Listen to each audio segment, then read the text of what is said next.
All right, so we are in James still, James chapter 3.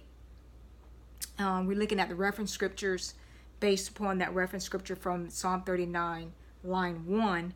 And so it referred us to James 3, 5 through 12. And so let's go to James 3, 8, that says, "But no man can tame the tongue. It is an unruly evil, full of deadly poison." And that gives us a reference scripture to Psalm 143 that says, "They sharpen their tongues like a serpent. The poison of asps is under their lips. Selah." All right. And then James 3:12 that says, "Can a fig tree, my brethren, bear olives, or a grapevine bear figs? Thus no spring can yield both salt water and fresh." And so it gives us a reference scripture to Matthew 7:16 through 20, where Jesus explains about the differences between, this is dealing with his teaching on false and true teaching. All right, so look at 16. It says, "You will know them by their fruits. Do men gather grapes from thorn bushes or figs from thistles?" 17, "Even so every good tree bears good fruit, but a bad tree bears bad fruit. A good tree cannot bear bad fruit, nor can a bad tree bear good fruit. Every tree that does not bear good fruit is cut down and thrown into the fire. Therefore by their fruits you will know them." All right, so let's go make our way back to Psalm 39. All right, and so where David's saying, "I said I will guard my ways, lest I sin with my tongue. I will restrain my mouth with a muzzle while the wicked are before me." And the reason why he's going to do this is because we have to be mindful of what we say in front of wicked people, because they're going to use everything that we say against us. So we have to be mindful the words that we use, and we have to make sure we guard in our mouths, because I'm telling you, they're going to make you eat whatever you say. All right? "Oh, you call yourself a Christian. Oh, I thought you say you were this. I thought you say you were that. If a Christian talks like, I don't want to be one." So guard your mouth. All right, guard your mouth. And if you have to put on a muzzle, do it.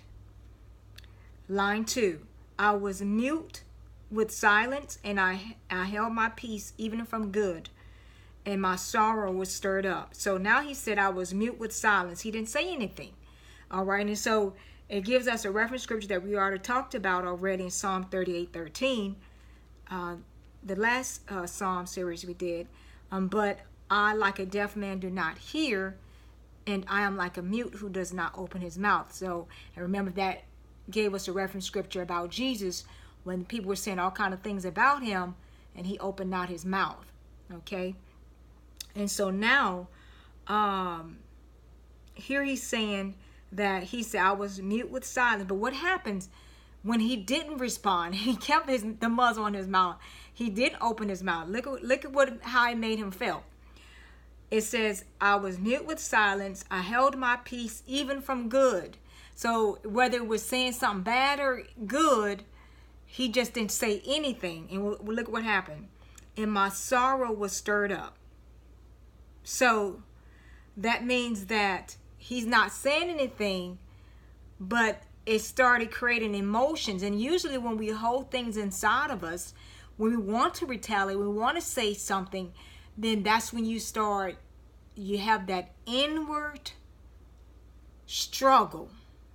All right. And like a lot of people, they was, you can see it when they're really upset and stuff like that, and they really want to retaliate, they really want to fight or say something, they just start crying, because they want to do the best thing. They want to refrain from getting into that fight. They want to refrain from talking back, and then it caused them to suffer.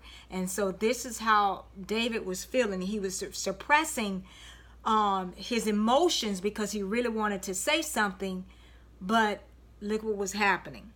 All right, it caused sorrow to stir up inside.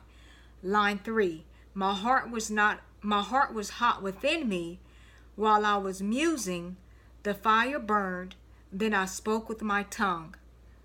All right, so my heart was hot within me while I was musing, while I was meditating. The fire burned, and then I spoke with my tongue. All right, so he was trying to meditate. He was trying not to say anything, but his heart was burning.